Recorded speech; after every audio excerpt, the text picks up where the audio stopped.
Bonjour tout le monde. Nous venons juste d'arriver de vacances. Nous sommes dimanche 13 août et nous sommes partis une semaine en Lozère. Et là, nous arrivons juste à Tignieux. Et donc, on va aller faire un tour ensemble au potager puisque ça fait une semaine que je n'ai pas vu le potager, que je ne m'en suis pas occupée, que je ne l'ai pas arrosé et que je ne sais pas du tout quelle température ou quel temps on a eu ici. Donc ça va être la grosse surprise. Allez, c'est parti!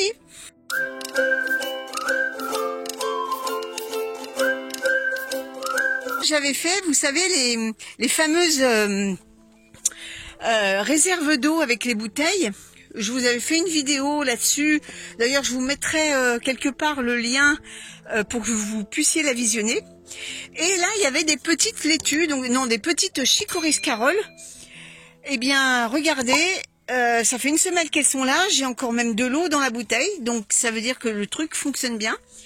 Et là, tout le monde va très très bien.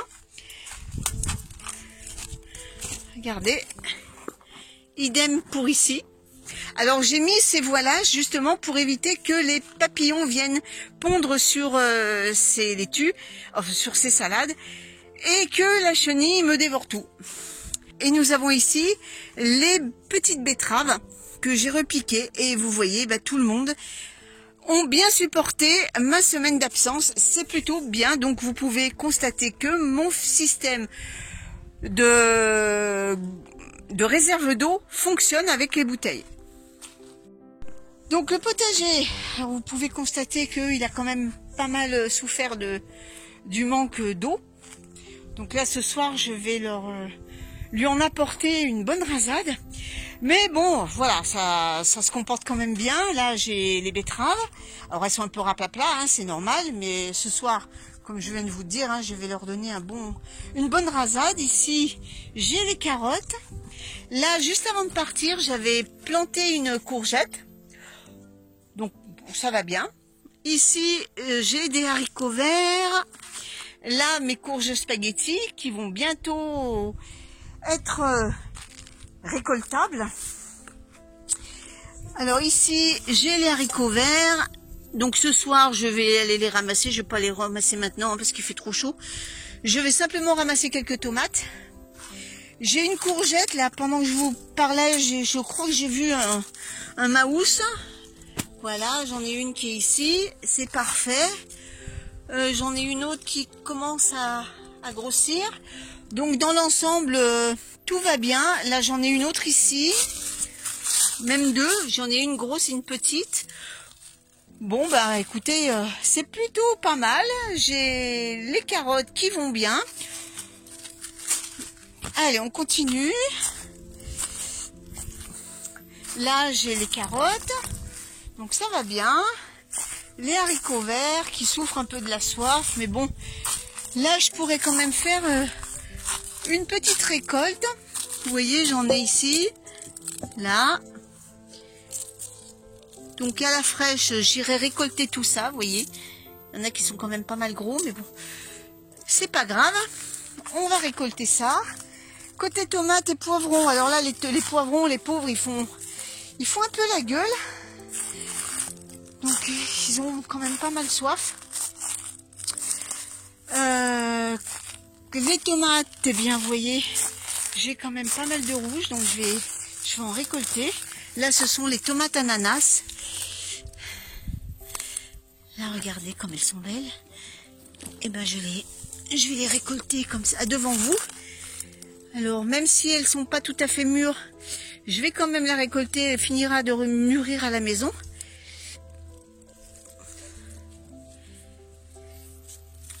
Hop, voilà. J'en ai une qui est bien mûre, donc je vais la récolter. Voilà, elle se détache toute seule. Ça nous fera notre repas pour ce soir. Que demande le peuple? On rentre de vacances et on a déjà à manger. Vous trouvez pas ça génial? Là c'est la rose de Berne. Donc allez, ça va. Hop, ça c'est appréciable, Regardez là, j'en ai une autre ici. Alors j'en ai quelques-unes qui ont eu la maladie du cul noir, mais c'est pas grave, hein. Je ne prends que celles qui sont bien. Les autres, ben, je les mettrai au compost ou je les donnerai aux poules. Elles se débrouilleront avec. Là, ça c'est la charbonnière du Berry. Donc j'en ai une qui est potable. Les autres, celle-là elle est bien aussi. La charbonnière du Berry, vous voyez, c'est une tomate, on les appelle tomates noires. Elles sont très fortes en goût. Par contre, celle-là, elle est foutue de chez foutu, donc ça ira aux poules. Ou au compost. Ça, nous avons la cœur de bœuf qui est énorme. Donc celle-là, elle va atterrir au panier aussi. J'en ai une autre ici qui est bien. Et tout ça, ben, elles n'ont pas été arrosées depuis une semaine, hein. Enfin, je leur avais donné un bon coup d'eau avant de partir. Et puis ensuite, elles se sont débrouillées toutes seules. Là, j'en ai une autre. Ça, c'est une cœur de bœuf aussi. Regardez. Ça, c'est plutôt pas mal. J'en ai une autre. Oh, ben ça, franchement... je pensais avoir beaucoup plus de maladies que ça du cul noir, mais non, hein, finalement. Regardez, elles sont saines. Alors j'en ai certaines, celles-là, elles ont vraiment souffert de la chaleur. Le basilic, il est complètement rapapla. L'aubergine, ben, on en a un peu, bon, elle a soif, hein, mais ça tient debout. Ici... je crois que c'est encore une charbonnière du Berry. Bon, ben, je vais la récolter, puis elle finira de mûrir à la maison. Voilà, j'ai des toutes petites tomates, mais là je vais les laisser. Allez, on va aller voir les petites olivettes. Je ne sais même pas comment elles s'appellent. On va voir comment elles sont. Alors, il y en a une qui a la maladie du cul noir. Et celle-là, elle est saine. Donc, on va la récolter.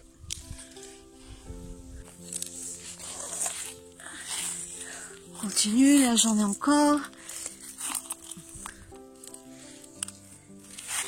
Hop. Alors, là, la première partie de la vidéo, ça sera vous faites la cueillette avec moi, hein. Et je suis agréablement surprise, je n'ai pas d'attaque de punaise. Heureusement.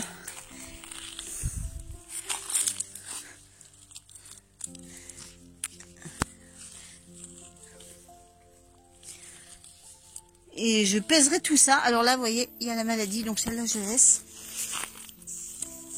Ah, ça commence à faire lourd. Hop. Alors maintenant, on va aller voir les tomates cerises. Avant d'aller voir les tomates cerises, je jette un coup d'œil sur mon coin des poireaux et des carottes. Et bien, ça a bien poussé.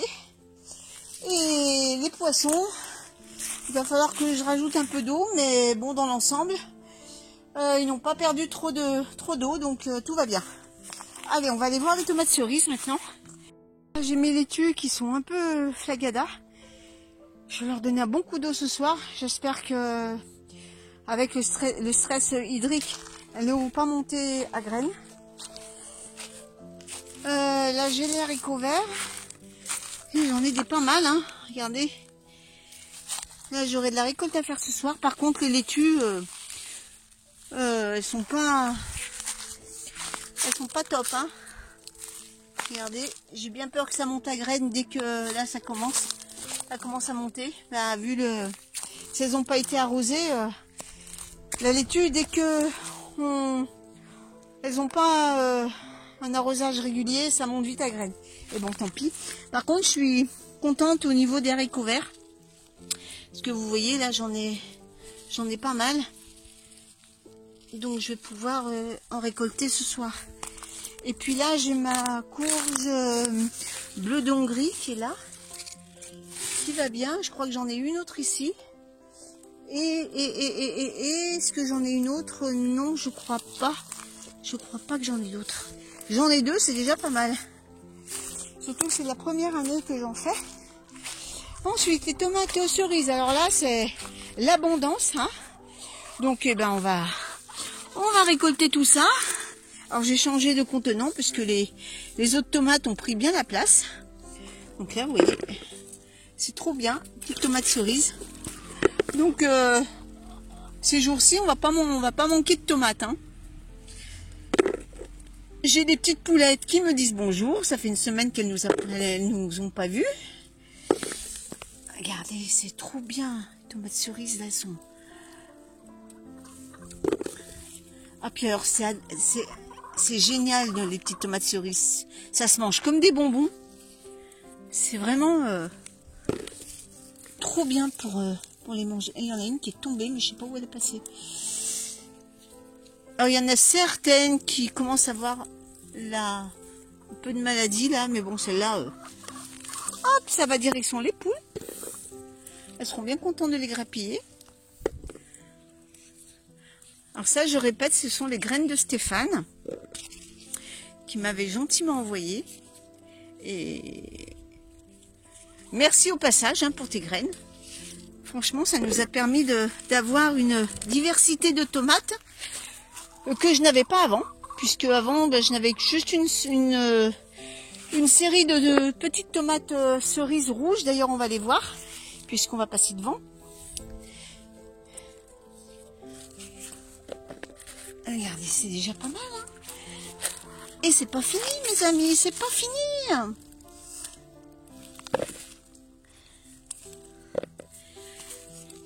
Alors, on a passé de superbes vacances en Lozère. D'ailleurs, dans la vidéo prochaine, eh bien, je vous ferai une vidéo spéciale Lozère, car j'ai énormément de choses à vous raconter et à vous montrer surtout. Et je pense qu'une vidéo ne sera pas de trop pour vous montrer tout ce que j'ai à vous dire et puis à vous montrer, quoi.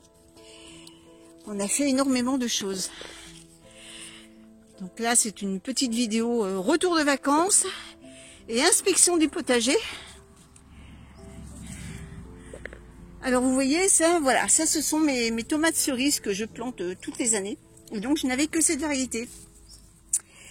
Et donc, avec les graines de Stéphane, ça me permet d'avoir une diversité de tomates cerises. Enfin, je sais pas si on les appelle des tomates cerises, celles-là, parce qu'elles sont assez grosses. C'est peut-être des tomates cerises cocktail, des tomates cocktail, mais enfin, on s'en fout. Hein. C'est des petites tomates, voilà. Le vrai nom, à la limite, hein, on s'en moque. Alors celles-là, j'aime bien aussi les congeler. Je les mets sous vide et ensuite je m'en resserre pour faire des sauces ou tout simplement pour agrémenter des tartes l'hiver. Ça va super bien et ça ne bouge pas à la congélation puisqu'elles sont sous vide et elles ressortent nickel. Ah, il y en a encore des tomates oranges. Ah, ça produit super bien. C'est un enchevêtrement de tomates oranges avec les miennes.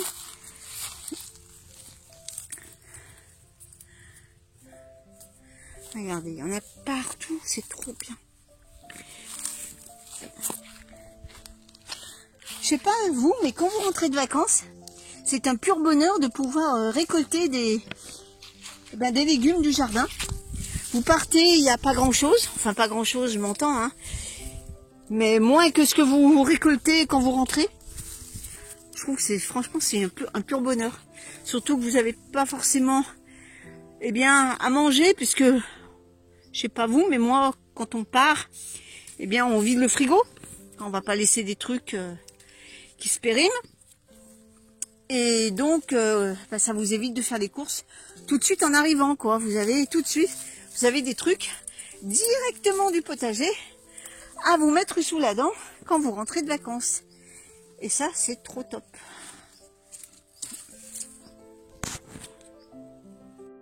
Alors là, je suis retournée au potager. Je fais un constat. Contrairement aux années précédentes où j'avais paillé pour garder l'humidité et que j'avais énormément d'herbes qui avaient poussé. D'ailleurs, je crois que c'était l'année dernière, je sais plus, où il y avait énormément d'herbes qui avaient poussé. Là, à part quelques petits liserons, mais rien de bien méchant, je pensais être envahi. Et bien là, rien du tout. Donc, alors peut-être qu'on n'a pas eu toute l'eau nécessaire pour que l'herbe repousse. Ça, c'est fort possible. Mais voilà, je suis agréablement surprise. Hein. Donc, vous voyez, par rapport à ici, là, j'en ai quelques-uns. J'ai quelques liserons, quelques mauvaises herbes qui ont poussé. Mais quand vous retournez ici, alors que là, il y a quand même du paillage, eh bien, vous voyez, j'ai beaucoup plus d'herbes. J'ai beaucoup plus d'herbes qui s'est développée, beaucoup plus de liserons que sur les autres planches. Donc voilà, donc matière à réflexion. Je dis pas que le paillage c'est pas bien, mais je constate que chez moi, eh bien j'ai moins de mauvaises herbes qui poussent là où il n'y a pas de paillage que là où il y a du paillage.